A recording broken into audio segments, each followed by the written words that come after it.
దేవునికి స్తోత్రం. హల్లెలూయా. సంతోషంగా ఉన్నటువంటి అందరూ గట్టిగా దేవుని స్తుతిద్దాం. హల్లెలూయా. దేవునికి స్తోత్రం. నామానికి మహిమ కలుగును గాక. ఇప్పుడు వచ్చిన అందరికీ ప్రభువు యేసు క్రీస్తు నామములో వందనాలు తెలియజేస్తున్నాము. సంఘ పెద్దలకు, వృద్ధులకు, స్త్రీలకు, పెద్దవారికి, యువతకు వచ్చినటువంటి పిల్లలు, సంఘమంతటికి ప్రభువు యేసు క్రీస్తు నామములో వందనాలు శుభములు తెలియజేస్తున్నాము. దేవునికి స్తోత్రం. హల్లెలూయా. ఎలా ఉన్నారు? బాగున్నారా? బాగున్నటువంటి వారు చేయొద్దు ఒకసారి బాగున్నామని చెప్పండి. దేవునికి స్తోత్రం. దేవునికి స్తోత్రం. దేవానికి స్తోత్రం. దేవుని మహాకృపను బట్టి మనకు ఆదివారం మనం బ్రతుకున్నాం. ఒకరినొకరు చూసుకొని వందనాలు చెప్పే భాగ్యాన్ని దేవుడు మనకి ఇచ్చాడు. అందును బట్టి దేవాది దేవునికి ఎంతగానో కృతజ్ఞతాస్తుతులు చేయండి. ఈ అంశంలోనికి వెళ్దాం. ఈరోజు ప్రత్యక్ష మండలంలో వారు మనకి ఇచ్చినటువంటి అంశం ఏంటంటే దళితులు మరియు ఆదివాసీల ఆదివారం. దళితులు ఆదివాసీల ఆదివారము. అంశం ఏంటంటే చిత్రమైన దేవుని రూపమును పునరుద్ధరించుట. దేవునికి స్తోత్రం. పోయిన వారం అంశం ఏంటి? ఏం నేర్చుకున్నారు? బాప్తిస్మం తీసుకున్నారా? నూతన సృష్టిగా మార్చబడ్డారా? నూతన సృష్టిగా మార్చబడినటువంటి మనము ఛిద్రమైనటువంటి దేవుని రూపాన్ని పునరుద్ధరించాలి, సరిచేయాలి. దేవునికి మహిమ కలుగును గాక. కొద్ది మాటలు మనము ధ్యానం చేద్దాం. దళితులు, ఆదివాసీ. దళితులు అంటే ఎవరు? దళితులు అంటే ఎవరు? ఆదివాసీలు అంటే ఎవరు? వారి గురించి ఒక రెండు మాటలు ధ్యానం చేసిన తర్వాత మన అంశంలోనికి వెళ్దాం. చిత్రమైన దేవుని రూపాన్ని పునరుద్ధరించుతాం. దళితులు అంటే ఎవరు? ఏమి లేని వాళ్ళు. రైట్. ఇంకా దళితులు అంటే చదువుకున్న ఉన్నారు కదా. ఇతరులంటే దేవునికి స్తోత్రం, వెనకబడినటువంటి వర్గానికి చెందినటువంటి వారు. ఆదివాసీలు అంటే ఆదివాసీలు ఆది కాలంలో ఉన్నటువంటి వాసులు. రైట్. ఈ దళితులు, ఆదివాసీలు అనే వీరిని అనగారినటువంటి జాతి వారని ప్రభుత్వం వారు గుర్తించారు. ఎస్సీ ఎస్టీలు అంటారే, ఎస్సీ ఎస్టీలు అంటారు కదా. Schedule caste, schedule tribes. వీరు అన్ని విధాలుగా అణచబడినటువంటి వారు. అన్ని విధాలుగా అణచబడినటువంటి వారు దళితులు, ఆదివాసీలు. ఏ విధంగా అణచబడ్డారు అనంటే ఆర్థికంగా అణచబడ్డారు, తెలివితేటల్లో అణచబడ్డారు, పేరు ప్రఖ్యాతుల్లో అణచబడ్డారు. ఉన్నతమైనటువంటి వారు వీరిని ఏం చేశారంటే అణిచివేశారు. అణిచివేసి ఊరికి దూరంగా ఉంచడం, లేదా కొన్ని అధికారంలోకి రాకుండా కొన్ని స్థానాలు వారికి కల్పించకుండా వారిని వెనక్కి నెట్టివేశారు. అయితే ఈరోజు మన అంశం ఏంటంటే దళితులను, ఆదివాసీలను గుర్తించి వారిని ఒక సామాజిక వర్గంగా, ఒక మంచి సమాజంగా తీర్చిదిద్దాలి. అందుకే మనల్ని గుర్తించి ఈ దళితులను, ఆదివాసీలను ప్రభుత్వం వారు గుర్తించి ఏమిచ్చారు? మనకు రిజర్వేషన్ కల్పించారు కదా. మనం తక్కువ చదువుకున్నా మనకు ఉద్యోగాలు వస్తాయి.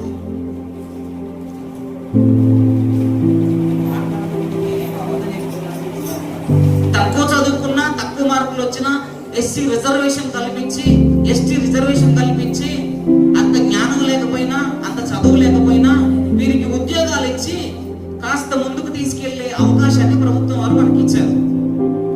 అదే దళితులకు, ఆదివాసీలు, వెనకబడినటువంటి వారికి. అయితే ఇప్పటికీ కూడా దళితుల మీద, ఆదివాసీల మీద అధికారం కలిగినటువంటి వారు, ఉన్నతం కలిగినటువంటి వారు, ఆర్థికంగా ముందున్నటువంటి వారు, పేరు ప్రఖ్యాతులు కలిగినటువంటి వారు ఈ దళితులను, ఆదివాసీలను అనగ అణగద్రొక్కుతూనే ఉన్నారు. ఇంకా వెనకబడిన తరగతులుగానే మనల్ని గుర్తిస్తూనే ఉన్నారు. కాబట్టి ఇప్పుడు మనం ఏం చేయాలి? అసలు ఎందుకు వెనకబడుతున్నాము? ఎందుకు మనల్ని ముందుకు రానియట్లేదు? ఈ దళితులు ఎందుకు ముందుకు రాలేకపోతున్నారు? ఈ ఆదివాసీలు ఎందుకు ముందుకు రాలేకపోతున్నారు? ఈ దళితులకు ఉన్నతమైనటువంటి పదవులు లేవు, ఈ ఆదివాసీలకు ఉన్నతమైనటువంటి ఉద్యోగాలు లేవు, ఒక మంచి బంగ్లా లేదు, ఆస్తిపరులు కాదు, తెలివితేటలు లేవు. ఎందుకు ఇలా వెనకబడిపోతున్నారు? వెనకబడినటువంటి తరగతులుగా ఎందుకు ఇలా వెనకబడ్డాము అని ఒకసారి ఆలోచిస్తే ఎందుకు వెనకబడ్డామంటారు? చెప్పాలి. ఎందుకు వెనకబడ్డారు? ఈ దళితులు ఆదివాసులు ఎందుకు వెనకబడ్డారు? తెలివి లేదా? చదువు లేదా? ఎందుకు ఫ్రీగా స్కూల్స్ ఫ్రీగానే డబ్బులు లేకుండా చదివిస్తున్నారు కదా, ఫ్రీయే కదా. తినడానికి తిండి లేదని రేషన్ ఫ్రీగానే ఇస్తున్నారు కదా, ఫ్రీయేనా? గట్ట మాకు రేషన్ కార్డు లేదు కాబట్టి చెప్తాను, ఫ్రీయేనా? మరి ఏంటి? స్కూల్ ఫ్రీయేనా? అంగన్వాడీ ఫ్రీయేనా? హాస్పిటల్ ఫ్రీయేనా? ఏం డబ్బులు పెడుతున్నారు? చదువుకోవడానికి నీకు చదువు లేక నువ్వు వెనకబడుతా ఉంటే, నువ్వు వైద్యం నేర్చుకోలేక నీకు వెనకబడుతా ఉంటే, నీకు రిజర్వేషన్ కల్పించి ముందుకు రారా బిడ్డ అంటా ఉంటే నువ్వు వెనకెందుకు వెళ్ళిపోతున్నావు అంటే నీ దగ్గర దమ్ము లేక. నేను ఎందుకు వెనకబడిపోతున్నాను, నన్ను ఎందుకు దళితులుగా ఆదివాసీలుగా గుర్తించి నన్ను వెనక్కి ఎందుకు నెట్టేస్తున్నారనే ఆలోచన ఈ దళితులకు ఆదివాసీలకు లేకపోవడం వలన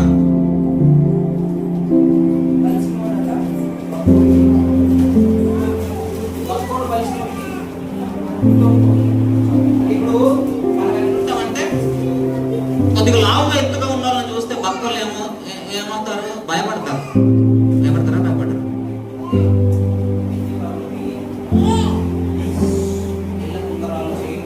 దిగిందనుకో అప్పుడు వాడు ఎవడో మనకు తెలియలేదు.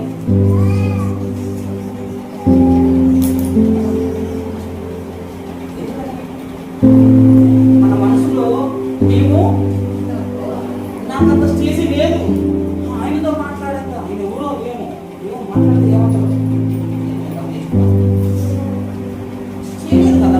ఇది మన మనసులో ఎప్పుడో నాటబడింది. నువ్వు తక్కువ అడిగి, నీకు తెలివి లేదు, నువ్వు ఎంత సంపాదించినా ఇంతే, నువ్వు పైకి రాలేవు, వచ్చినా నీకు రానియరు, వచ్చినా నీకు దొక్కుతారు, కాబట్టి ఇక నాకు ఇది చాలు, నాకు ఈ గుడిసె చాలు, నాకు ఈ సొక్క చాలు, నాకు ఈ తిండి వాళ్ళతో సమానంగా ఉంటారా అనే ఈ చెడ్డ ఆలోచన మనలో ఉండడం వలన అనగారినటువంటి జాతులుగా ఇంకా మిగిలిపోతూనే ఉన్నారు. తొక్కే వాళ్ళు తొక్కుతూనే ఉన్నారు, అంచబడే వాళ్ళు అంచబడుతూనే ఉన్నారు. ఉన్నారా లేదా? అయితే ఇందులో ఆనిముత్యాలు కొంతమంది ఉన్నారు. దేవునికి మహిమ కలుగును గాక. ఆనిముత్యాలు కొంతమంది ఉన్నారు. అదే ఆనిముత్యాలు నువ్వు నేను కావాలని దేవుడు కోరుకుంటున్నాడు. దేవుని నామానికి మహిమ కలుగును గాక. మనకు అవకాశం ఇచ్చింది ప్రభుత్వము, మనం వినియోగించుకోలేకపోతున్నాం. ఎగ్జాంపుల్ గా 2 మాటలు చెప్పి ముగించేస్తాం, అనగా ఈ ఇంట్రడక్షన్ ముగించేస్తా, అంశంలోకి వెళ్తాం. దళితుడైనటువంటి డాక్టర్ బిఆర్ అంబేద్కర్ గారు వెనుకబడినటువంటి తరగతి జాతికి చెందినటువంటి వాడు. ఇప్పుడు ఆయనకి ఏ అధికారం ఇచ్చారో తెలుసా? రాజ్యాంగం రాసే అధికారం ఇచ్చారు. ఆయన రాసినటువంటి రాజ్యాంగాన్ని ఈ రోజు భారతదేశం పాటిస్తుంది. అంతేనా? ఇప్పుడు ఈ రోజు మనం మైక్ లో మాట్లాడగలుగుతున్నాం అంటే ఈ ధైర్యాన్ని, ఈ హక్కును ఎవరు కల్పించారు? Doctor BR Ambedkar. అంబేద్కర్ గారు ఆ రోజు ధైర్య సాహసాలు చేసి ముందుకి సాగాడు కాబట్టి ఆయన చేసినటువంటి త్యాగం వలన ఈ రోజు ఇలా కూర్చొని మాట్లాడగలుగుతున్నాము, ధైర్యంగా చదవగలుగుతున్నాము, ధైర్యంగా సంపాదించుకోగలుగుతున్నాము, తిరగగలుగుతున్నాము అంటే కారణం ఆ రోజు బిఆర్ అంబేద్కర్ గారు త్యాగం చేశారు కనుక. ఎందుకు త్యాగం చేశారు? ఆయనకు దళితుడు కదా. ఎందుకు ఆయనకు అధికారం ఇచ్చారు? ఎప్పుడన్నా ఆలోచించారా? ఇక ఎవరు లేరా? అగ్రకులాల వాళ్ళు ఎవరు లేరా? ఆయన కంటే ఎక్కువ చదివినటువంటి వాళ్ళు ఎవరు లేరా?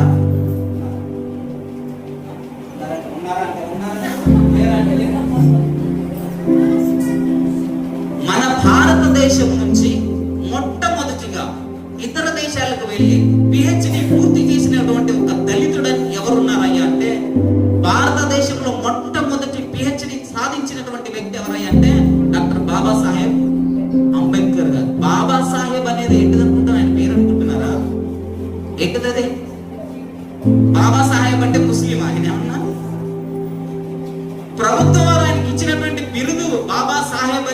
గుర్తించారు.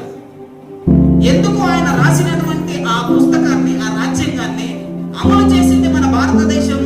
ఈయన రాసిందే కరెక్ట్, దీనినే మనం పాటించాలనే అవకాశాన్ని ఎందుకు కల్పించారు అని ఒక్కసారి ఆలోచిస్తే ఆయనకు సాటిగా చదివినటువంటి దమ్మున్నమ్మ కూడా ఎవ్వట్లేదు. ఎక్కడ? మన దేశంలో. రాజ్యాంగం మన దేశం వరకు మాత్రమే పనిచేస్తుంది. మన దేశ రాజ్యాంగము మన దేశానికి మాత్రమే పనిచేస్తుంది. ఇప్పుడు అంత దమ్మున్న వ్యక్తి బాబాసాహెబ్ అంబేద్కర్ గారు మాత్రమే కనుక ఆయన చెప్పిందే వేదం, ఆయన చెప్పిందే సత్యం, ఆయన చెప్పిందే మనము పాటించాలి అని ప్రభుత్వం వారు గుర్తించి మనకు స్వాతంత్రాన్ని ఇచ్చి ఈ రాజ్యాంగాన్ని అమలు చేసి మనం స్వేచ్ఛగా బ్రతికే అవకాశాన్ని కల్పించింది. దేవునికి మహిమ కలుగును గాక. అయితే ఇంకా ఎందుకు అనగారిన బ్రతుకులలో వెనుకబడినటువంటి వారిగా ఉంటున్నామంటే అలాంటి దమ్ము ధైర్యం కలిగినటువంటి సాహసం ఎవ్వరు చేయట్లేదు. నేనెందుకు చదవకూడదు, నేనెందుకు సాధించకూడదు, నేనెందుకు ఉన్నతమైన స్థితిలోకి ఉండకూడదు అనే ఆలోచన, అలాంటి అంబేద్కర్ గారికి ఉన్నటువంటి ఆలోచన ఇంకా మరలా ఎవరికి రావట్లేదు. కనుక వస్తే ఇంకా వెనకబడి ఎందుకుంటాం మనం? ఒక దళితుడిని గుర్తించింది. ఎక్కడ చూసినా ఆయన స్టాచ్యూ, ఆయన విగ్రహాన్ని పెట్టి ఆయన జయంతి రోజున, వర్ధంతి రోజున ఆయనకు పూలమాలలు వేసి సత్కరిస్తారు. ఒక దళితుడు ఎందుకంత ఘనంగా ఆయన సత్కరిస్తున్నారు అని అంటే ఆయన చేసినటువంటి త్యాగం. దేవునికి మహిమ కలుగును గాక. ఈరోజు నువ్వు నేను ఎందుకు చేయలేకపోతున్నాం? ఇంకా అనగారినటువంటి జీవితాల్లో ఉంటున్నామంటే ఆ త్యాగం మనం చేయలేకపోతున్నాం. చక్కని చదువులు చదవలేకపోతున్నాం. వీడిని పంపిస్తే 7వ తరగతి ఫెయిల్, 10వ తరగతి ఫెయిల్, ఇంకా నా వల్ల కాదు. ఆడిపోతారంటే మా ఇంట్లో ఇల్లు ఉన్నాయి కానీ నేను ఇట్లా కట్టలే అంటాడు. మా నాన్న ఏం పని చేస్తాడో నేను అదే చేస్తా అంటాడు. ఆదివాసులు కూడా అంతే, ఆదివాసులు కూడా అంతే. మేము వెనకబడ్డాం కదా అని మాకు ఒక మా జాతికి ఒక లిపి లేదు, మా భాషను ఎవరు గుర్తించరు కదా అని వారి ఆలోచన అదే రీతిగా ఉంది కనుక వారిని ఎవరు గుర్తించాలి. ఈరోజు రాష్ట్రపతిగా ఉన్నటువంటి వ్యక్తి ఎవరు?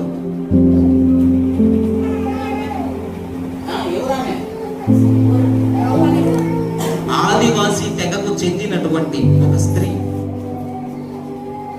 బిడ్డలను కోల్పోయి, భర్తను కోల్పోయి ఆమె ఎందుకు రాష్ట్రపతి చేశారో తెలుసా?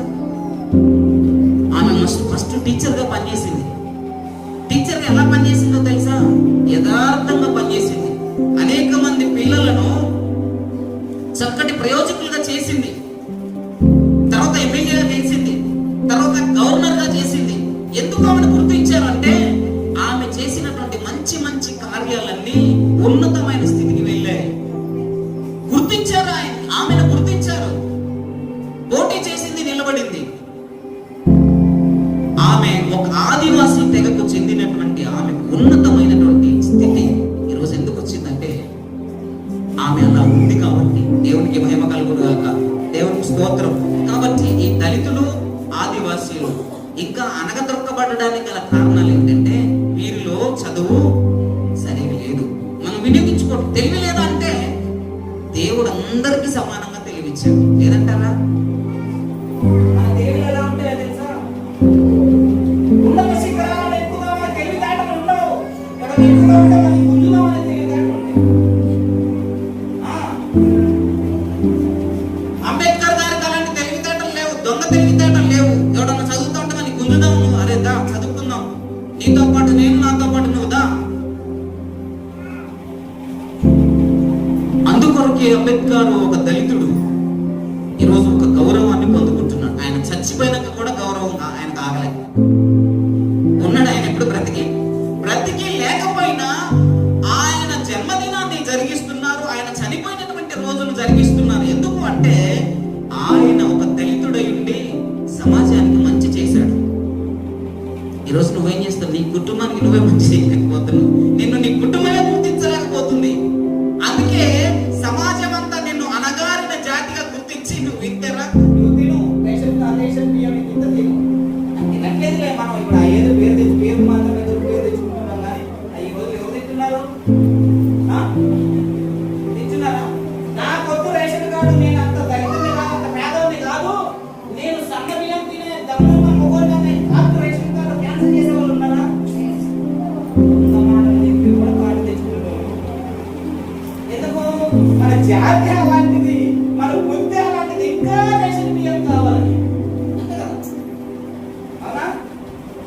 మారుతుంది? మన బుద్ధి ఎప్పుడు మారుతుంది? మన ఆలోచనలు ఎప్పుడు మారుతాయి? ఉన్నతంగా ఆలోచిస్తే మన ఆలోచనలు మారుతాయి. ఇది కాదు, సమాజానికి నేను ఉపయోగపడాలి, అసలు ఇంటికి నేను ఉపయోగపడాలి, నా కుటుంబీకులకు నేను ఉపయోగపడాలి, సమాజానికి ఉపయోగపడాలి, సమాజాన్ని ఒక స్థాయికి తీసుకెళ్ళాలి, నా జాతి వారిని నేను రక్షించుకోవాలనే ఆలోచన అంబేద్కర్ గారికి ఉంది కనుక పెద్దోడయ్యాడు. అందుకే ఈ దళితులు ఆదివాసీలు వెనకబడిపోవడానికి గల కారణం ఏంటంటే వారి తెలివితేటలను వారు వినియోగించుకోలేకపోవడం. అనగదొక్కే వారు ఎక్కువయ్యారు, ధైర్యంగా ముందుకు వచ్చే సాహసం వీళ్ళు చేయట్లేదు కనుక అనగదొక్కబడుతున్నారు. ఇంకనూ కోర్టులో కేసులు నడుస్తున్నాయి దళితుల మీద, ఆదివాసీల మీద. లేదంటే ఇప్పటికీ మనకు రాజ్యాంగం వచ్చినప్పటికీ, స్వాతంత్రం వచ్చినప్పటికీ ఇంకా అనగారినటువంటి పరిస్థితుల్లో ఉంటున్నాం. ఇకనైనా మేలుకొలుపు మనకు రావాలి, ధైర్యం రావాలి, ఆలోచన విధానం మారాలి. అప్పుడే మనం ఒక ఉన్నతమైన దళితులలో చదువుకున్నటువంటి వారు ఉంటే గుర్తిస్తారా లేదా? మనకేంటంటే రిజర్వేషన్ ఉంది కదా, 35 మార్కులు వచ్చి పాస్ అయితే చాలు కదా అంటే మీరు చదవడిగా చాలేరా, నువ్వు మామూలుగా అప్పుడప్పుడు పోయి చదివితే చాలే అని అంటే 35 మార్కుల కోసమే ఎదురు చూస్తూ ఉంటాడు. ఆడ 3 సార్లు తప్పిపోయి 4వ సారి పాస్ అయినట్లు. ఇక ఆరాకొర మొత్తానికి ఉద్యోగం ఉంటుంది. ఉద్యోగం వచ్చినాక సరిగ్గా ఉద్యోగం చేయలేనటువంటి పరిస్థితి అలా ఉంది. కనుక ఆదివాసీలు, అనగారినటువంటి దళితులు వెనకబడిపోవడానికి గల కారణం మనమే. మన బుద్ధులు మార్చుకుంటే, మన తెలివితేటలు, ఉన్నతమైన ఆలోచనలు కలిగి మనం ఉంటే మనము సమాజానికి ఉపయోగపడే వారి కనుక ప్రభుత్వం మనల్ని గుర్తిస్తుంది, మనకు ఉన్నతమైనటువంటి అవకాశాలు కల్పిస్తుంది, ఉన్నతంగా మనం బ్రతుకుతాం. ఇప్పుడు వాక్యంలోనికి వెళ్దాం. చిత్రమైనటువంటి దేవుని రూపాన్ని పునరుద్ధరించుగా. చిత్రమైన రూపం అంటే వింటున్నారా? దేవునికి స్తోత్రం. చిత్రమైన రూపం అంటే ముఖము పాడైపోయింది. చిత్రమైందంటే పాడైపోయింది. ఆయన రూపము పాడైపోయింది. ఎలా పాడైంది? ఎందుకు పాడైంది? దానిని మనం ఇప్పుడు ఏం చేయాలి? పునరుద్ధరించాలి, సరిచేయాలి. పునరుద్ధరించాలి అంటే మరలా బాగు చేయాలి. ఎలా బాగు చేయాలి? అసలు ఎందుకు పాడైపోయిందని ఒక్కసారి వాక్య ప్రకారంగా మనం ఆలోచిస్తే చూడండి. మనం చదువుకున్నటువంటి సువార్త పాఠ్య భాగము లూకా సువార్త 4వ అధ్యాయము 18వ వచనం ఒకసారి చూడండి. ప్రభు ఆత్మ నా మీద ఉన్నది,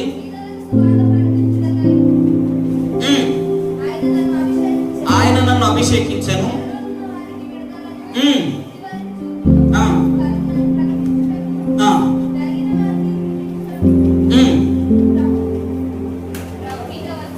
ప్రభు హితవత్సరము ప్రకటించుటకును ఆయన నన్ను పంపి ఉన్నాడు. ఇక్కడ చూడండి, అనగారినటువంటి వారెవరు? ఎందుకు ఈయన రూపము పాడైంది? ఎవరి రూపము? యేసయ్య రూపము. యేసయ్య అసలు ఎవరి కొరకు వచ్చాడు ఈ లోకానికి? పాపులను రక్షించడానికి క్రీస్తు యేసు లోకానికి వచ్చాడు. పాడైనటువంటి వారిని, పేదలను కనికరించడానికి, నలిగినటువంటి వారిని బలపరచడానికి, గుడ్డి వారికి చూపునివ్వడానికి, ఇంకా చెరలో ఉన్నటువంటి వారిని విడిపించడానికి ఈయన లోకానికి వచ్చాడు. అయితే ఆయన ఈ లోకానికి రావడానికి గల కారణం ఏంటంటే ఈ నలిగినటువంటి వారిని విడిపించడానికి. ఎందుకు ఆయన ముఖము చిత్రమైపోయింది అని అంటే ఆయన రూపంలో ఉన్నటువంటి బిడ్డలు నలిగిపోతున్నారు కనుక ఆయన ముఖము. ఇప్పుడు ఆయన రూపం ఏమైంది? ఎందుకు పాడైంది? ఆయన రూపంలో ఉన్నటువంటి బిడ్డలు పేదరికంలో ఉన్నారు. ఆయన రూపంలో కలిగినటువంటి బిడ్డలు గురుటి వారిగా ఉన్నారు. ఆయన రూపంలో ఉన్నటువంటి బిడ్డలు చెరలో ఉన్నారు కనుక ఆయన ముఖము మాడిపోయింది. ఆయన ముఖము రూపము మారిపోయింది. చూడండి, మీకు అర్థమైన రీతిలో చెప్తా. మీ పిల్లలు ఉన్నారనుకోండి, మీ పిల్లలకు భయంకరమైనటువంటి దెబ్బలు తగిలాయి. మీ ముఖం ఎట్లుంటది? వెలిగిపోతా ఉంటది. నా పాపకి, నా బిడ్డకి, నా కొడుకు ఎంత దెబ్బలు తగిలినాయో అని నవ్వుతా ఉంటారా? ఇప్పుడు ఆమె ముఖాన్ని చూస్తే ఏమర్థమవుతుంది? పాడైన ముఖం లాగా కనపడుతుంది. ఎందుకమ్మా ముఖం అంతా మార్చుకున్నావు? ఎందుకు అంటే నా కొడుకు బాగలేడు, నా కూతురు బాగలేడు, నేను కన్న నా పిల్లలు బలహీనులుగా ఉన్నారు, వారి బాధలను బట్టి నేను నా ముఖాన్ని మార్చుకున్నా అంటున్నాను. దేవునికి స్తోత్రం. ఎందుకు ఆయన ముఖము ఛిద్రమైపోయిందంటే పేదరికంలో ఉన్నాము కనుక, పేదరికంలో ఉన్నాము కనుక, చెరపట్టబడ్డాము కనుక, గుడ్డి వారిగా ఉన్నాము కనుక ఆయన ముఖము ఛిద్రమైపోయింది. ఏంటిది ఈ పేదరికానికి గల కారణం ఏంటిది? చెరలోనికి వెళ్ళడానికి గల కారణం ఏంటిది? ఎందుకు పేదరికంలో మనము నివసిస్తున్నాము? పేదరికంలో నుంచి ధనవంతులుగా ఎందుకు మార్చలేకపోతున్నాం అంటే దీనికి బలమైనటువంటి కారణం ఏంటో తెలుసా? యెషయా గ్రంథం ఒకసారి చూద్దాం. యెషయా గ్రంథము 53వ వచనము, 53వ వచనము, 53వ అధ్యాయము 2వ వచనం చదువు.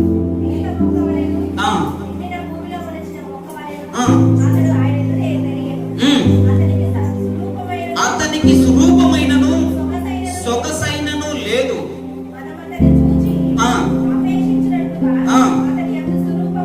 లేదు, తృణీకరింపబడిన వాడును ఆయను, మనుషుల వలన విసర్జింపబడిన వాడును, వ్యసనక్రాంతుడుగాను, వ్యాధిని అనుభవించుడుగాను, మనుషులు చూడనొల్లని వానిగాను ఉండెను. ఎన్నిక చేయకపోతేవి మన రోగములను భరించెను, మన వ్యసనములను వహించెను.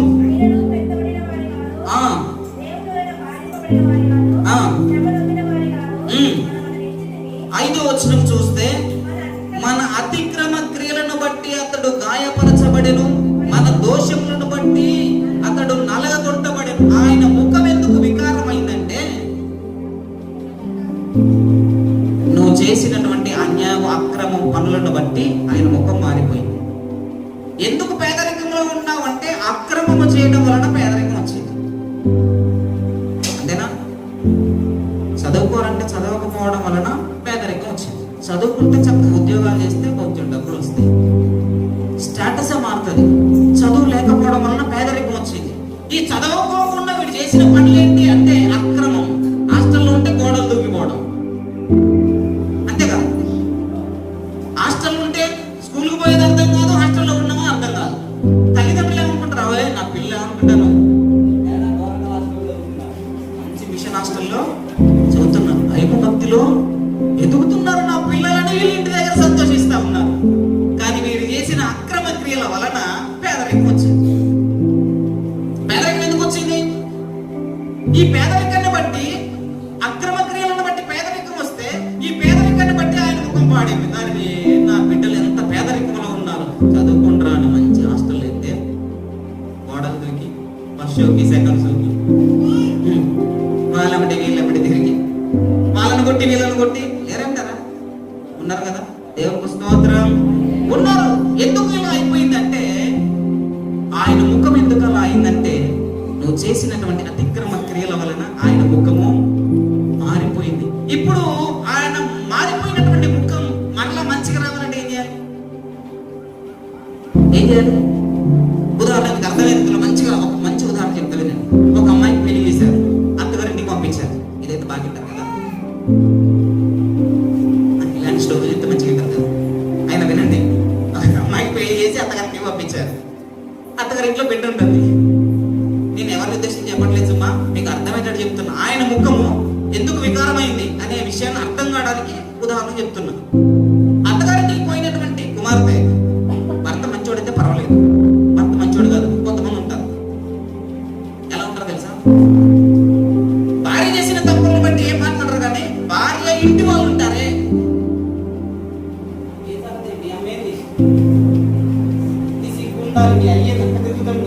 అసలు నీకు దండాలంటాడు. ఏమన్నా అర్థం పడతారంటారా? మీ అమ్మ ఏమనుకుంటున్నావు? మీ అయ్యా మీ తమ్ముడే, మీ తమ్ముడు నిన్ను దండాలను వచ్చి వాళ్ళ తమ్ముడు చేసిన పనికి ఈ భర్త ఏమకూడతాం, ఏం లేక వాళ్ళని ఏం లేక నలిగిపోతా ఉంటది. ఇప్పుడు తప్పు చేసింది ఎవరు? బాగా ఆలోచించారు. తప్పు చేసింది ఎవరు? ఎవరు? తల్లిదండ్రులు తప్పు చేసి బాధపడేది ఎవరు? అన్యపుణ్యం ఎరిగినటువంటి కోడలు. బాధ పెట్టేది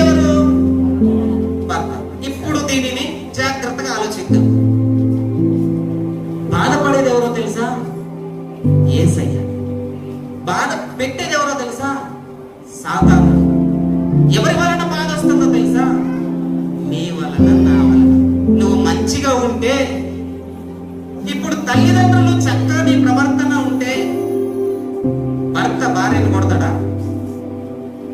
ఇప్పుడు భార్య మీద దెబ్బ పడకుండా ఉండాలంటే ఎవరు మారాలి? ఎవరు మారాలి? రైట్. ఇప్పుడు యేసయ్య ముఖము మంచిగా ఉండాలంటే ఎవరు మారాలి?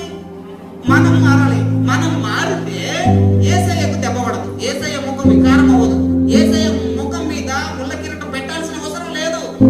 ఎవరు మారితే? మనం మారితే. ఇప్పుడు అర్థమైంది కదా, క్లారిటీగా అర్థమైంది కదా.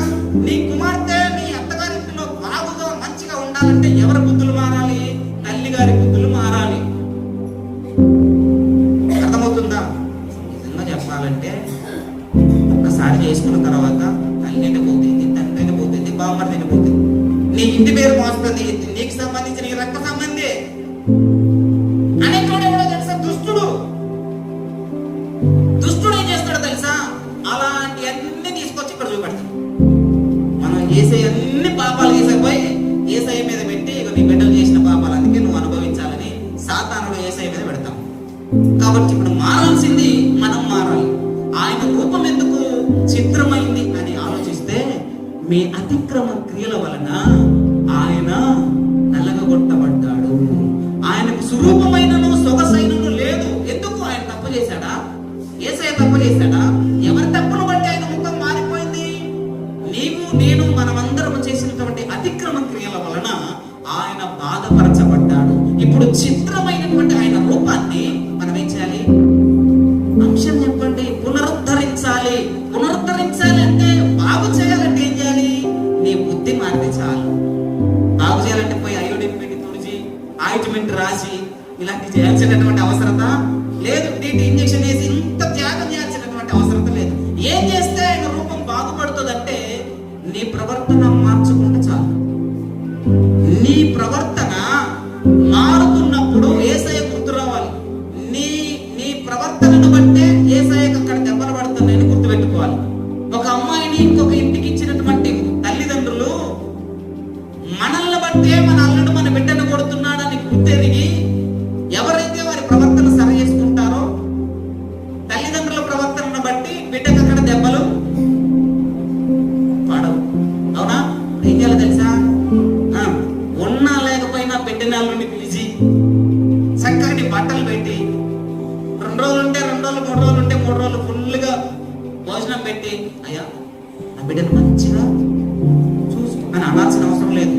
పెట్టే పెట్టుబడిని బట్టి చక్కగా చూసుకుంటాడా? చూసుకుంటాడా లేదా? బరాబర చూసుకుంటాడు. చూసుకోకపోయినా దేవునికి అప్ప చెప్పండి, అయ్యా నాలో ఏ లోపం లేకుండా నా అల్లుడిని నేను ప్రేమిస్తున్నాను అని మీరు చెప్పగలిగితే, మీరు అలా చూడగలిగితే నీ కుమార్తె జీవితము చక్కగా ఉంటుంది. నిన్ను కన్నటువంటి యేసయ్య జీవితం, యేసయ్య ఆయన ముఖము, పాడైనటువంటి ఆయన ముఖము మార్పు చెందాలంటే ఈరోజు నీ ప్రవర్తన నా ప్రవర్తన మారాలి. కీర్తన 32 కీర్తనలో ఒక మాట ఉంటుంది. ఆయన రూపము సరిగా మార్చబడాలంటే మనం చేయాల్సినటువంటి ఒక ప్రత్యేకమైనటువంటి పని. 32వ దావీదు కీర్తన మొదటి వచనం త్వరగా సహాయం చేయండి. పాపములకు పరిహారము నొందినవాడు, మరలా చదవమని, అతిక్రమములకు పరిహారం నొందినవాడు, పాపములకును ఏం చేయాలట? అతిక్రమములను ప్రభువా అతిక్రమాలు చేశానయ్యా, నాకు పరిహారం ఇవ్వు, నా అతిక్రమముల నుంచి విడుదల నీవు ప్రభువా. ప్రాయచిత్తము, పాపములకు ప్రాయచిత్తం ఇచ్చాలి. ప్రభువా నన్ను క్షమించు అని అడిగితే పాడైనటువంటి ఆయన ముఖము మరలా బాగవుతుంది. ఇది మొదటిది. ఆయన ముఖం ఎందుకు పాడైంది? అతిక్రమ క్రియల వలన పాడైంది. ఇప్పుడు పునరుద్ధరించాలంటే ఏం చేయాలి? ప్రాయచిత్తంగా ఉండాలి. పాపాన్ని ఒప్పుకోవాలి, క్షమించమని అడగాలి కదా. మన బిడ్డను కొడతా ఉంటే తల్లిదండ్రులు పోయి ఏమని అడగాలి? అల్లుడిని అర్థం కాడ నేను చెప్తున్నా, అయ్యా సరే తప్పు, సరే తప్పు ఏదో అన్నదే, నా బిడ్డను మంచిగా చూసుకోయా అని క్షమాపణ అడగాలి. ఎందుకు కొడుతున్నాడంటే నీ వలనే. అల్లుడికి ఎవరు కనపడతారు? అసలైతే భార్య కనపడదు, కానీ కనపడరు. అత్తగారికి కనపడదు, మామే కనపడతాడు, బామ్మరదే కనపడుతుంది, మరదలే కనపడుతుంది. ఇలాంటి అన్ని తప్పులన్నీ తీసుకొచ్చి అక్కడ రుద్దుతాడు. ఇప్పుడు అమ్మ బాగుండాలంటే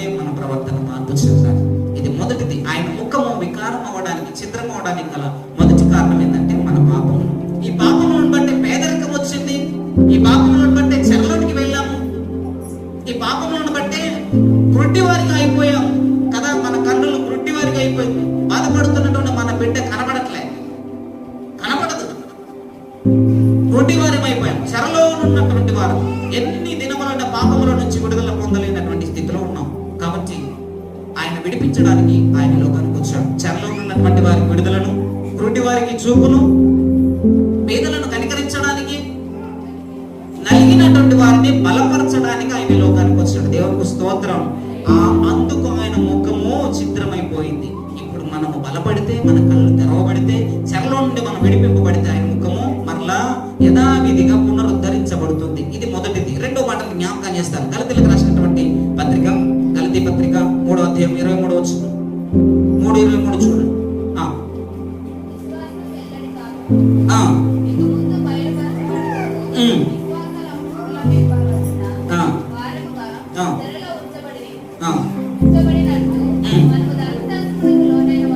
ధర్మశాస్త్రమునకు లోనైన వారమైతివి,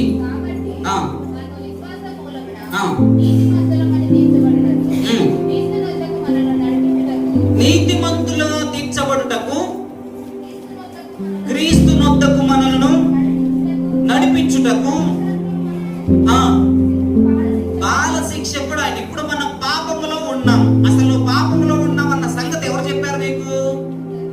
ధర్మశాస్త్రం చెప్పింది. ఇప్పుడు మనం ఏం చేయాలి? ధర్మశాస్త్రం దగ్గరికి పోవాలి. పోతే నువ్వు పాపివా కాదా అని అర్థమవుతుంది. అవునా? నీకు జ్వరం వచ్చింది, అది ఏ జ్వరమో తెలుసుకోవాలంటే హాస్పిటల్కి వెళ్తే ఏ జ్వరమో చెప్తారు, అది ఎట్లా పోయిద్దో కూడా చెప్తారు. చెప్తారా చెప్పరా? అట్ ద సేమ్ టైం నువ్వు పాపివా కావా, నా అంత నీతిమంతుడు లేడంట వెచ్చులు కొడతారు. ఒక్కసారి బైబిల్ దగ్గరకు వచ్చి నీ జీవితాన్ని ఆ బైబిల్ మీద పెట్టి బైబిల్ అంతా చదువు, నువ్వు మంచోడు అవుతుంది అర్థమవుతుంది. అప్పుడు బైబిల్ గ్రంథం చదివిన తర్వాత నువ్వు పాపివని అర్థమవుతుంది కదా. ఇప్పుడు మనుషులందరికీ ధర్మశాస్త్ర గ్రంథం ఏమైంది? బాల శిక్ష కూడా ఆయను అంటే మనల్ని అక్కడికి నడిపించింది. అక్కడికి నడిపించిన తర్వాత చదవని తర్వాత మాట, అక్కడికి నడిపించబడిన తర్వాత ఇప్పుడు విశ్వాసం వెల్లడైంది. నువ్వు విశ్వసిస్తే నువ్వు పాపముల నుంచి విడుదల పొందుతావు. ఇప్పుడు నువ్వు పాపమని చెప్పింది ధర్మశాస్త్ర గ్రంథము, యేసుక్రీస్తుని నమ్మితే విడుదల పొందుతామని చెప్పింది కూడా ధర్మశాస్త్రమే. ఇప్పుడు యేసుక్రీస్తుని నమ్ముటకు మనం యేసుక్రీస్తు యొద్దకు రావాలి. అక్కడికి వెళితే పాపులమని ధర్మశాస్త్ర గ్రంథం మనల్ని ముద్ర వేసింది. ఇప్పుడు పాపం నుంచి విడిపించబడాలి అంటే యేసుక్రీస్తుని విశ్వసించాలి. చదవండి. ముందు వచ్చిన వెల్లడైంది, విశ్వాసము వెల్లడైంది కనుక ఇప్పుడు మన ధర్మశాస్త్రం కింద లేము. ఇది పాపము, పాపివి పాపివి పాపివి అనేది ఏంటంటే ధర్మశాస్త్రం. ఇప్పుడు అక్కడికి పోయిన తర్వాత నువ్వు పాపివని నిర్ధారించింది. నిర్ధారించిన తర్వాత మనం చేయాల్సిన పని ఏంటి? హాస్పిటల్ పోగానే నీకు డెంగ్యూ వ్యాధి వచ్చిందని చెప్పారు. చెప్పగానే ఏం చేయాలి? నాకు డెంగ్యూ వ్యాధి వచ్చిందంట అని చెప్పేసి ఇంటికి వచ్చేస్తావా? ఇంటికి రాగా ఏం చేస్తాం? ఏం చేస్తాం చెప్పండి? మరలా డాక్టర్ని కలిసి నాకు డెంగ్యూ అని నిర్ధారణ అయింది, మరి నన్ను ఏం చేయమంటారు అని అడుగుతావు. ఇప్పుడు నువ్వు ధర్మశాస్త్రం దగ్గరకు వచ్చిన తర్వాత పాపివని నిర్ధారణ అయింది. మనం అందరము పాపలమే. మరి నేను పాపిని పరిశుద్ధునిగా కావాలంటే ఏం చేయాలి అని యేసయ్యని అడిగితే యేసయ్య ఏం చెప్తారో చదవండి. యేసుక్రీస్తునందు మీరందరూ విశ్వాసము వలన దేవునికి మహిమ కలుగును గాక. దేవుని కుమారులు ఎప్పుడన్నా పాపులుగా ఉంటారా? ఉండరు. ఇప్పుడు పాపులు ఎవరు? దేవుని కుమారులు కానటువంటి వారు. పాపములో ఉన్నటువంటి వారు దేవుని కుమారులు కారు. నువ్వు పాపివని చెప్పింది ఎవరు? ధర్మశాస్త్రము. దేవుని కుమారులుగా ఉండాలంటే ఏం చేయాలి? యేసుక్రీస్తుని విశ్వసించాలి. దేవునికి మహిమ కలుగును గాక.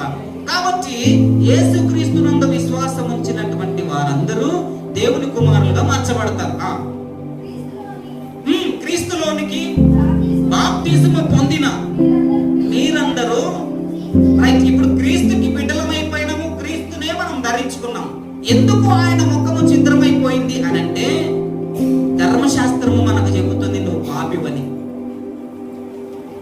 అయ్యో నా బిడ్డలందరూ పాపులయ్యారా అని ఆయన ముఖము ఛిద్రమైపోయింది. ఇప్పుడు ఆ ఛిద్రమైన ముఖాన్ని పునరుద్ధరించాలి అంటే మనం ఏం చేయాలి? యేసుక్రీస్తునందు విశ్వాసం ఉంచాలి. యేసుక్రీస్తులో బాప్తిసము పొందాలి. యేసుక్రీస్తుకి బిడ్డలమైపోవాలి. యేసుక్రీస్తునే మనం ధరించాలి. యేసుక్రీస్తుని మనము ధరించినప్పుడు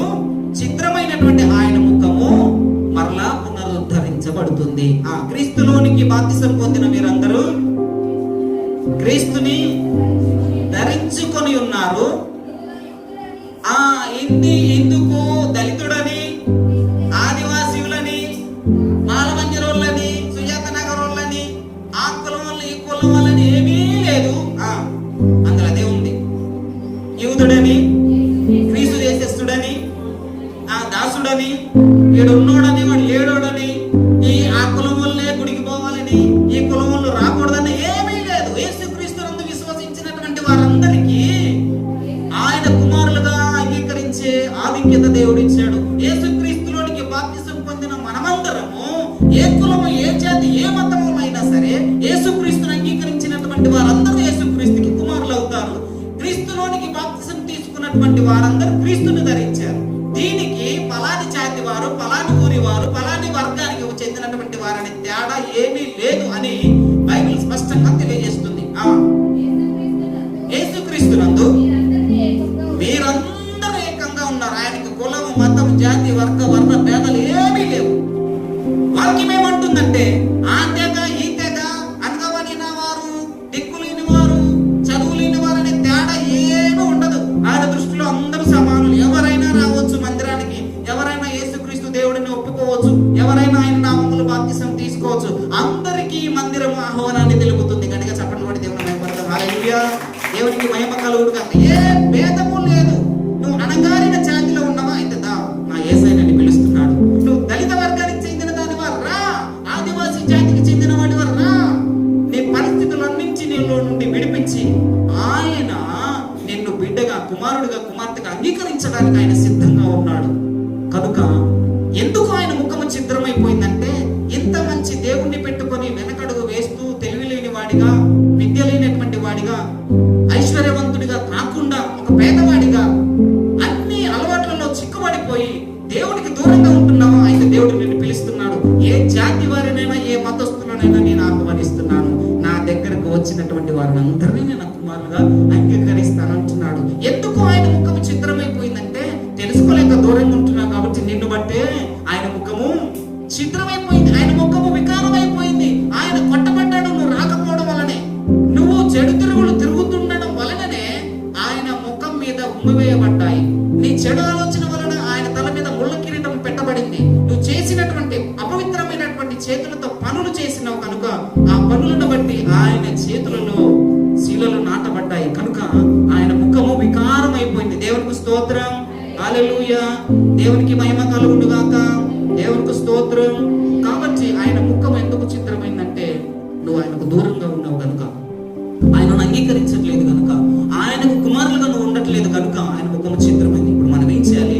యేసుక్రీస్తుని అంగీకరించాలి, ఆయనలో బాప్తిసం తీసుకోవాలి, ఆయనను మనము ధరించాలి. ఇందులో క్రీస్తు దేశస్థుడని ఎవరూ లేదు. చదవండి. యూదుడని, మనమందరము ఆయనలో సమానమై ఉన్నాము. మీరు క్రీస్తు వారైతే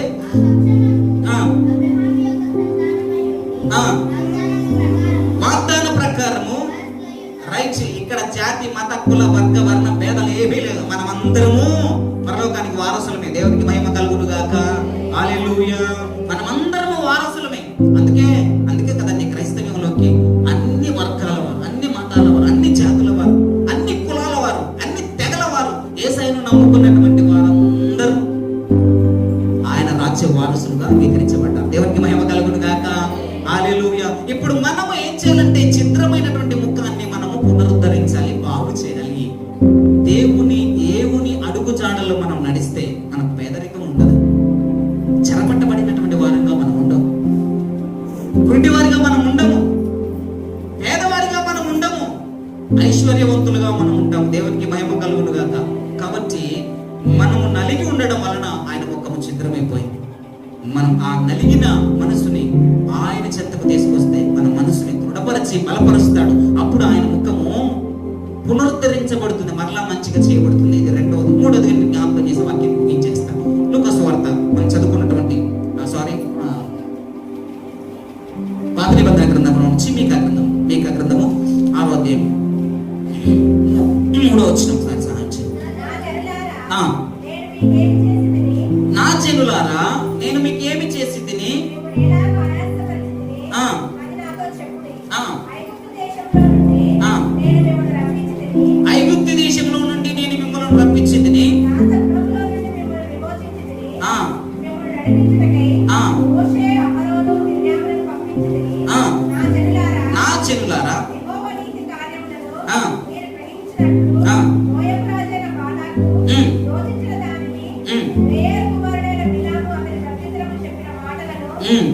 మొదలుకొని ఆ. యుద్ధాల వరకును జరిగిన వాటిని ఆ. మనసునకు మనసునకు తెచ్చుకోండి. మీకు ఏం అన్యాయం చేసిందని నా ముఖాన్ని పాడు చేస్తున్నారని అడుగుతున్నాడు. ఇప్పుడు అర్థమైందా? అలా చదవండి ఆ మాట నువ్వు కూడా వచ్చిన. నా జనులారా, నేను మీకేమి చేసి అసలు మీకు ఏం చేసినా మిమ్మల్ని ఎలాగో ఆయాసపరిచితిని. అత్తగారింటికి వెళ్ళి భర్తతో దెబ్బలు తిన్నా ఆ ఆడబిడ్డ తల్లిదండ్రులను అడుగుతుంది ఏమని, నాకన్నా తల్లిదండ్రులారా నేను ఏం చేశా మీ వల్లనే, నిన్ను బట్టి నన్ను కొడతాడు. మారరాదమ్మా, నువ్వు మారరాదు నాన్న, నీ వల్లనే నాకు తన్నులు పడతాను, నీవు పిచ్చి కొట్టుడు కొడతాను, నువ్వు మారితే నన్ను కొట్టాడు. దేవుడు అడుగుతున్నాడు, మీకేమన్యాయం చేసినా ఐగుప్తు నుండి మిమ్మల్ని తీసుకురాలేదా? సముద్రంలో నీళ్ళు అంటకుండా నడిపించిన ఆరిన నేల మీద మాకు మొక్కలు కావాలంటే మొక్కలు కురిపించినామా? రైట్. ఇప్పుడు దేవుడు అడుగుతున్నాడు, మీకు ఏమన్యాయం చేసి నీ వల్లనే కదా నన్ను యోధులు భూమి సైనికులు ఇట్లా కొడుతున్నారు, నా ముఖం మీద ఉమ్మేసిండ్రమ్మా, మీకు ఏమన్యాయం చేసి చెప్పండి. నీళ్ళు లేదా, వర్షమే లేదా, భూమి లేదా, ఫలాలు మంచి ఫలాలు ఇచ్చినా లేదా, ఆరోగ్యం ఇచ్చినా లేదా, మీకు ఏమన్యాయం చేసిన ఇంకా బూతులు మానట్లేదు ఎందుకమ్మా? ఇంకా నా ముఖాన్ని చిత్రం చేస్తున్నారు ఎందుకని? అక్రమం చేసే పనులను ఎందుకు మానలేకపోతున్నారు అని దేవుడు పేరు పెట్టి పిలిచి నా జనులారా, నా జనులారా అని మనల్ని అంటున్నాడు. ఎందుకు? నేను మీకు ఏమన్యాయం చేశాను? చూడండి ఎంత చక్కగా దేవుడు మాట్లాడుతున్నాడంటే, ఆయన ముఖము ఎందుకు చిత్రమైపోయిందంటే, చదవండి ఆ మాట, నా జనులారా మీకు ఏమి చేశా, ఏం తప్పు చేశా, మీకు ఏం అన్యాయం చేశా? మిమ్మల్ని పుట్టించడమే తప్ప, బతికించడమే తప్ప, బిడ్డలు నేయడమే తప్ప, మంచి భర్త నేయడమే తప్ప, కూర్చోడానికి శక్తి నేయడమే తప్ప, గాలి పీల్చుకోవడానికి మీ ఊపిరితిత్తులు మంచిగా ఉంచడమే తప్ప, మీ కిడ్నీలు బాగుండడమే తప్ప, మీ గుండె చక్కగా కొట్టుకోవడమే తప్ప, నేనేం తప్పు చేశా? నేను మీకు ఏ ద్రోహం చేశా? మంచి సేవకులను ఇచ్చిన, నన్ను కాదు, మోషేకు మంచి సేవకులను ఇచ్చిన, మిర్యాము అహరోను ప్రవక్తలను ఇచ్చిన, మిమ్మల్ని ఏమనకుండా మంచిగా ఐగుప్తులో నుంచి తీసుకురావడానికి మంచి సేవకులను ఇచ్చి పంపిస్తే నాకెందుకమ్మా ఇంత ద్రోహం చేస్తున్నారని దేవుడు అడుగుతున్నాడు. ఇప్పుడు ఎందుకు ఆయన ముఖం చిత్రమైపోయింది తెలుసా? తెలుసా అండి ఎందుకు చిత్రమైపోయింది? ఆయన్ని మనం తెలుసుకోలేకపోవడం, ఆయనకు ఆయాసకరమైనటువంటి పనులను వదిలిపెట్టలేకపోతున్నాం. మందిరంలో ఉన్నప్పుడే ఆ ఉజ్జీవము, ఆ భక్తి, అసలు ఆ పోరాటము, ఆత్మశక్తి మందిరంలో ఉన్నప్పుడే ఉంటది. అడుగు బయట పెడితే ఏమైపోతుంది? మీకు ఏమన్యాయం చేసినా అని అడుగుతున్నాడు దేవుడు. అడుగుతున్నాడు, మీకు ఏమన్యాయం చేసినమ్మా? నీ కాళ్ళు చేతులు మంచిగా ఉంచడమేనా నేను చేసిన తప్పు? నీ ఇంట్లో ఉన్న బిడ్డలు మంచిగా ఉంచడమేనా నేను చేసిన తప్పు? నువ్వు అడిగినప్పుడల్లా నీకు ఇయ్యడమేనా నేను చేసిన తప్పు? మీకు ఏమన్యాయం చేసినా నన్ను ఎందుకు బాధ పెడుతున్నారు? మీరు చేసిన తప్పులను బట్టి దుష్టుడు ఒకడు వచ్చి నా మీద, మీ మీద నాకు ఫిర్యాదై నా ముఖాన్ని ఇలా చేస్తున్నాడు. మీరు మారితే నా ముఖం మంచిగా ఉంటుంది. మీ స్వభావాలు ఎప్పుడైతే మారతాయో నా అందమైనటువంటి రూపము మరలా వస్తుంది. ఆయన ఎవరో తెలుసా? ధవల వర్ణుడు, రత్నవర్ణుడు, 10,000లో అతి సుందరుడు, అతి కాంక్షణీయుడు, అతి మనోహరుడైన. ఇప్పుడు ఆయన ముఖం ఎట్లయింది? చూడనొల్లని వానిగా మారిపోయింది. సురూపమైనను సొగసైనను లేదు. ఎందుకు అలా అయిపోయింది? ఎందుకు అలా అయిపోయింది? మీ పాపాలే, మన పాపాలే, మన నోటి దూల ఆయనకు దెబ్బలు. నిజమే. మీ శరీర ఆశలు తీర్చుకోవడానికి, మీరు కోరికలు తీర్చుకోవడానికి మీరు చేస్తున్న పనులను బట్టి ఆయన ముఖం గాయాలైంది. పక్కలో బల్లెం గుచ్చుతున్నాడు. ఇంకా అప్పుడంటే యూదులు, రోమ సైనికులకు వచ్చారేమో. ఇప్పుడు నిన్ను బట్టి, నన్ను బట్టి, మనల్ని బట్టి, దేవుని నమ్మిన బిడ్డలను బట్టి ఆయన ముఖం అంత చిత్రమైపోతుంది. కాబట్టి ఈ దళితులు, ఈ ఆదివాసీలు దేవుణ్ణి ఎరిగి దేవునికి ఇష్టమైనటువంటి బిడ్డలుగా ఆయన రాజ్యాన్ని కనుక కట్టగలిగితే దేవుని ముఖం స్వరూపంగా సౌందర్యవంతంగా మార్చబడుతుంది. దేవునికి మహిమ కలుగును గాక. ఈ ఇశ్రాయేలు ప్రజలు ఐగుప్తులో చెరపట్టబడ్డారు, బానిసలుగా ఉన్నారు. వారిని విడిపించడానికి మోషే నాయకుడిని పంపిస్తే మోషే ఎలా చెప్తే అలా విన్నారు, విడిపించబడ్డారు. బానిసత్వం నుంచి విడిపించబడ్డారా లేదా? మనకెందుకు ఈ దళిత బానిసత్వం? ఎందుకు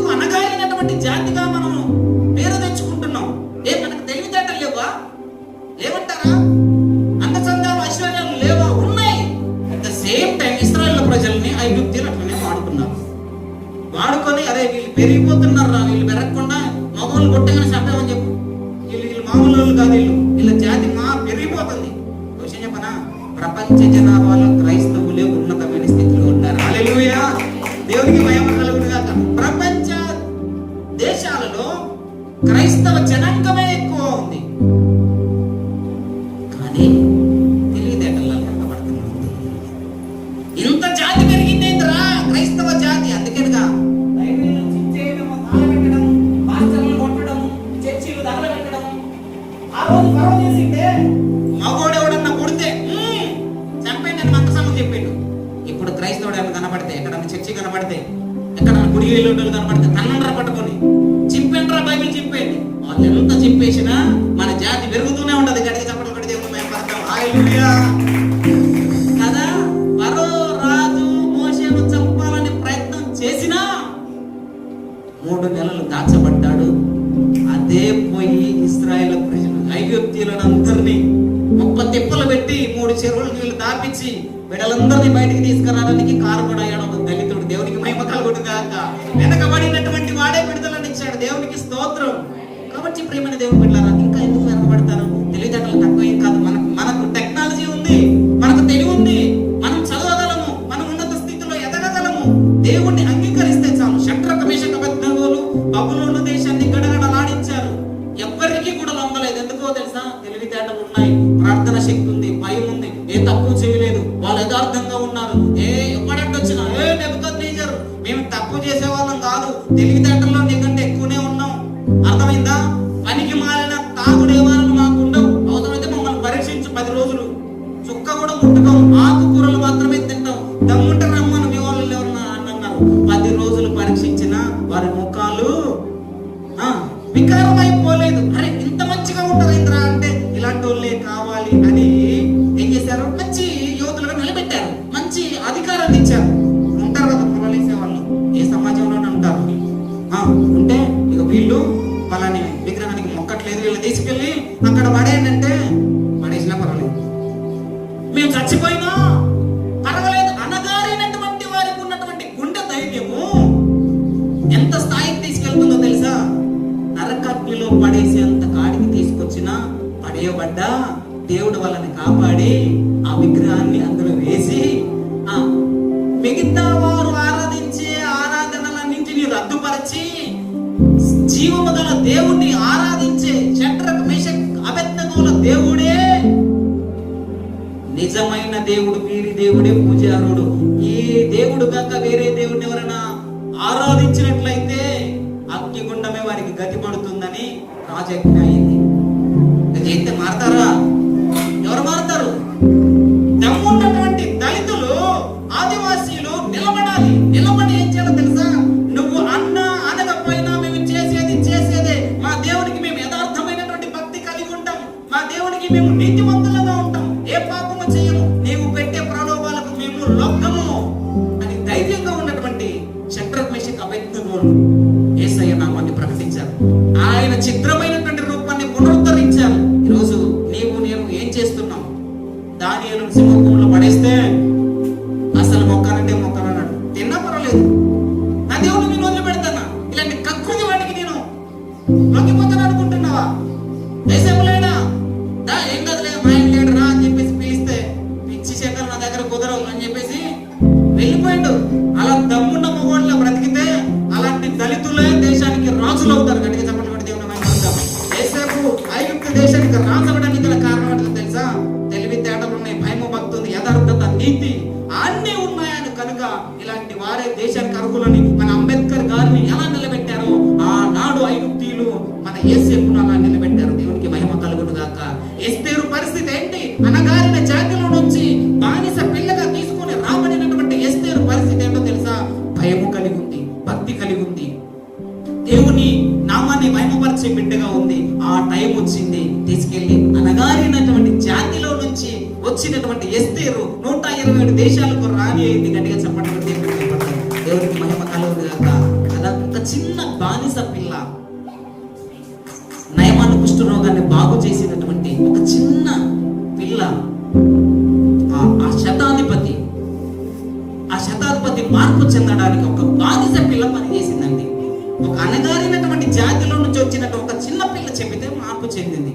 ఈరోజు మన పరిస్థితి ఏంటి? మన పరిస్థితి ఏంటి చెప్పనా? అనగారిన జాతిగా ఉండడానికి కారణం ఏంటో చెప్పనా? మనం సరిగ్గా పాటించిన దాన్ని ఇంకొకరికి చెప్పం. ఇదే మన జాతిలో ఉండడానికి కారణం ఏంటంటే తెలివితేటలు లేక కాదు, బలం లేకపోవడానికి గల కారణం కాదు. అన్నీ ఉంటాయి, కానీ యథార్థమైన జీవితం జీవించండి, పవిత్రమైన జీవితాన్ని జీవించలేకపోవడం. అందుకే నిన్ను బట్టి నా నామము అన్యుల మధ్య అవమానపరచబడుతుంది, మిమ్మల్ని బట్టే నా ముఖము ఛిద్రమైపోతుంది. మీరు మార్పు చెంది నా ముఖాన్ని మరలా పునరుద్ధరిస్తారా అని దేవుడు అడుగుతున్నాడు. దేవునికి మహిమ కలుగును గాక. కనుక ప్రియమైనటువంటి దేవుని బిడ్డలారా, చూడండి అక్కడ ఆ మాటల్లో ఏమంటున్నాడంటే, నేను మిమ్మల్ని ఏం చేశా, మీకు ఏం అన్యాయం చేశారా? మిమ్మల్ని సిలువెత్తుకోమని చెప్పినా, మేకులు కొట్టించుకోమని చెప్పినా, మీకు ఏం చెప్పా? ఆ మీకా గ్రంథంలో చూడండి, దేవుడు అడుగుతున్నటువంటి మాట ఏంటంటే 8వ వచనం ఒకసారి చూడండి. 6వ అధ్యాయం 8వ వచనం. ఏది ఉత్తమమో ఆల్రెడీ మీకు తెలుసు. ఏది మంచిదో తెలుసు, ఏది చెడ్డదో తెలుసు. ఉడికిపోవడం మంచిదా, ఉడికిపోకుండా ఉండడం మంచిదా తెలుసు.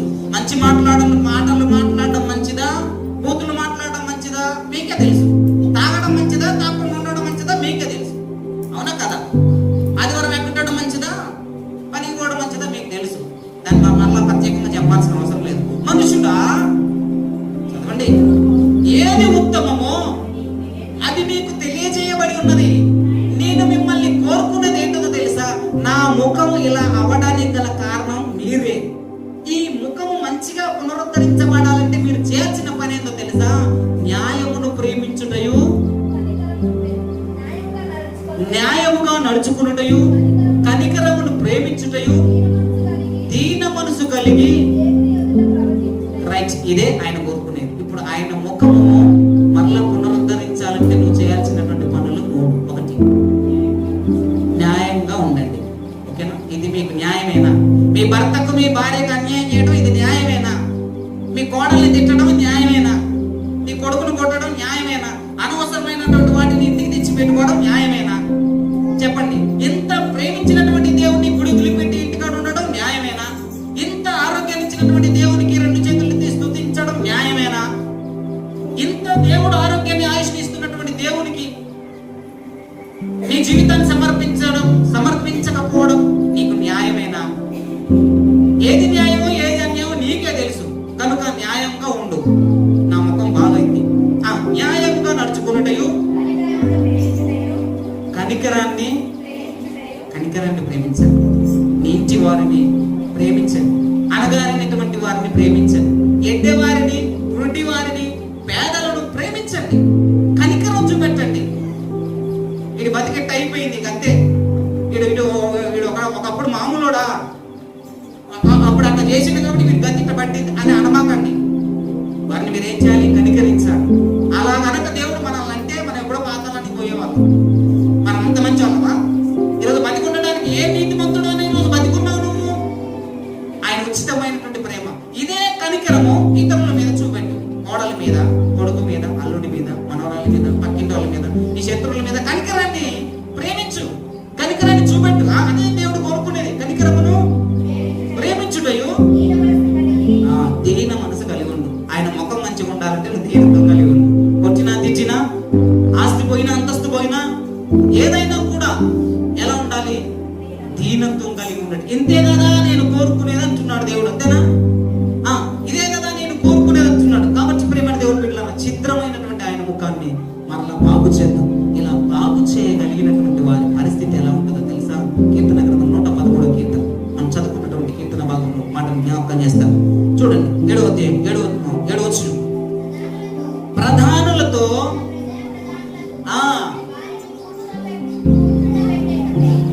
దేవునికి మహిమ కలుగును గాక. మన వారిని, న్యాయముగా నడుచుకునే వారిని, కనికరాన్ని ప్రేమించే వారిని, దీనత్వం కలిగినటువంటి వారిని దేవుడు ఎక్కడ కూర్చోబెడతాడట? ప్రధానులతో. ఏసేపు కూర్చోలేదా? ప్రధానులతో కూర్చున్నాడా లేదా? ఎవరికి లేనటువంటి భాగ్యము డాక్టర్ బిఆర్ అంబేద్కర్ గారికి ఉందా లేదా? ఎవరికి లేనటువంటి ఆదివాసీ నుంచి తెగకు వచ్చినటువంటి, ఆ తెగ నుండి వచ్చినటువంటి ముర్ము గారు, ద్రౌపది ముర్ము గారు ఎక్కడ రాష్ట్రపతి స్థానంలో కూర్చుందా లేదా? దేవునికి మహిమ కలుగును గాక. కనుక ప్రియమైనటువంటి దేవుని బిడ్డలారా, ఏం చేయాలట? నా బిడ్డలను కనికరం, న్యాయంగా